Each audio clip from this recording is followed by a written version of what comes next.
أهلا وسهلا بمشاهدين القناة. أسعار الدولار والعملات اليوم الخميس 1/11/2022 في السوق السوداء المصرية. في البداية فضلا وليس أمرا الاشتراك بالقناة وتفعيل الجرس على الكل ليصلكم كل جديد، وبالرجاء دعم الفيديو بلايك. أما أسعار الدولار والعملات اليوم، فقد سجل اليورو الأوروبي شراء 26 جنيه فاصل 5 قروش، بيع 26 جنيه فاصل 32 قرش. الجنيه الاسترليني شراء 29 جنيه فاصل 89 قرش، بيع 30 جنيه فاصل 24 قرش. الدرهم الإماراتي شراء 7 جنيه فاصل 2 قرش، بيع 7 جنيه فاصل 5 قروش. الدينار الأردني شراء 34 جنيه فاصل 67 قرش، بيع 35 جنيه فاصل 11 قرش.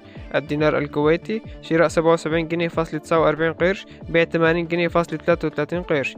الريال القطري شراء 6 جنيه فاصل 66 قرش، بيع 6 جنيه فاصل 92 قرش. الريال السعودي شراء 7 جنيه فاصل 9 قروش، بيع 7 جنيه فاصل 14 قرش. أما الدولار فقد سجل اليوم شراء 26 جنيه فاصل 65 قرش، بيع 27 جنيه فاصل 17 قرش. وشكرا لكم على حسن الاستماع.